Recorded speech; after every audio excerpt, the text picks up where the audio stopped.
ជា laptop របស់ក្រុមហ៊ុន MSI ដែលមានកម្រាស់ស្ដើងជាមួយកម្លាំងសមរម្យអាចយកបំពេញការងារយើងបានយ៉ាងល្អជាពិសេសវាមានតម្លៃក្បែរ$1000ជាងដែលមិនធ្វើឲ្យយើងត្រូវឆុងមីរាល់ថ្ងៃនោះទេចំពោះ laptop នេះដែរមានលេខ model GF639SC នៅលើរូបរាងវាមិនមានអីខុសគ្នាពីចំនួនមុននោះទេ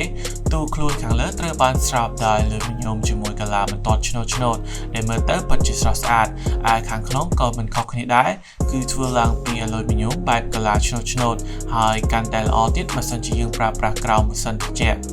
ទៅលើ keyboard គឺវាត្រូវបានផ្គត់ផ្គង់ដោយ Steel Series ជាមួយភ្លើងពណ៌ក្រហមមិនមែន RGB នោះទេយ៉ាងណាមិញក៏វាល្អងាយស្រួលក្នុងការ search blue web នៅពេលយប់ជៀសវាងវាយអក្សរសរំលេងសើចទេការវាយអក្សរគឺមានសំឡេងស្ងាត់ល្អពេលដែលវាយឯកសារលឿនជាមួយនឹងកម្ពស់ key ទាបល្មម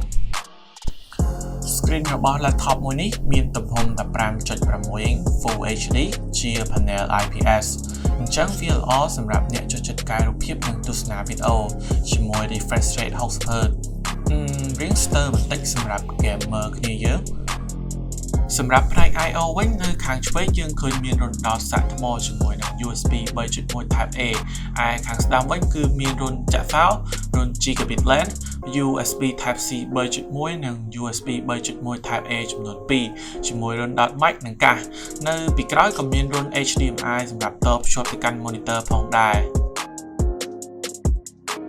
និយាយពីផ្នែករឹង laptop មួយនេះត្រូវបានបំពាក់ដោយ CPU ចំនួនទី9 Core i7 9750H មាន RAM ទំហំ 8GB DDR4 បូករួមជាមួយ storage ជាប្រភេទ M.2 PCIe ល្បឿនលឿនទំហំ 128GB និង HD 1TB ជាប្រភេទ SATA ឯ GPU គឺជាប្រភេទ Nvidia GTX 1650 MHz ចំនួនថ្មីមាន VRAM 4GB តាមការធ្វើតេស្តទៅលើ game មួយចំនួនដូចជា Battlefield 5 យើងទទួលបាន frame rate 63ជាមធ្យមភាពជាមួយ high setting ឯ game Top Raider ទទួលបាន frame rate 59ជាមួយ medium setting ហ្គេមចុងក្រោយគឺ The Witcher 3 យើងទទួលបាន frame rate 74ជាមួយ medium setting លើពីនេះយើងក៏បានធ្វើការតេស្ត render ចេញពី Cinebench R15 ជាមួយ multi-core យើងទទួលបានពិន្ទុ1254ឯ single core យើងទទួលបានពិន្ទុ181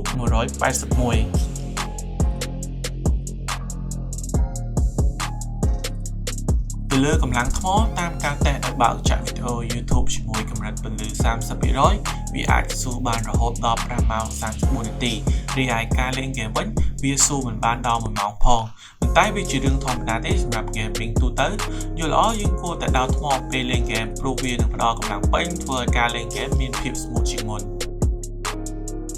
សរុបមកចំពោះ laptop MSI GF639SC មួយនេះគឺវាស័ក្តិសមមែនទែនសម្រាប់អ្នកចូលចិត្ត laptop មានរាងស្ដើងជាមួយទម្ងន់ស្រាលត្រឹមតែ 1.8 គីឡូក្រាមប៉ុណ្ណោះនិងងាយស្រួលយកតាមខ្លួនផងដែរបូករួមជាមួយកម្លាំងខ្លាំងល្មមអាចយកបំពេញការងារដូចជា design IT ឬលេងហ្គេមកម្សាន្តក៏បានអ្វីដែលពិសេសនោះគឺរាល់ការជួល laptop មួយនេះយើងនឹងទទួលបានការធានាផ្ទាល់ចេញពីក្រុមហ៊ុន MSI Cambodia រយៈពេល2ឆ្នាំហើយអ្នកទាំងអស់គ្នាក៏អាចរក laptop មួយនេះបានដែលមាននៅ Vitek Computer ទាំង3សាខា